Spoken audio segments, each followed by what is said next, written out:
কত খাবে একটু তাকাই দিয়ে টাকা।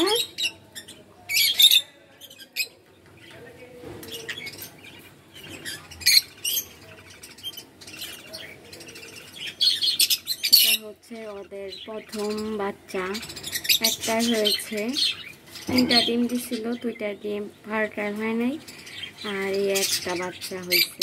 বাচ্চাটা দেখতে বড় হয়ে যাচ্ছে। বাচ্চা থাকাকালীন অবস্থায় ছোলা দিলে ওরা অনেক ছোলা খায়, ছোলার গম, এগুলা নরম থাকে, বাচ্চাদের খাওয়াইতে সুবিধা হয়, এমনকি বাচ্চার গ্রোথও ভালো হয়।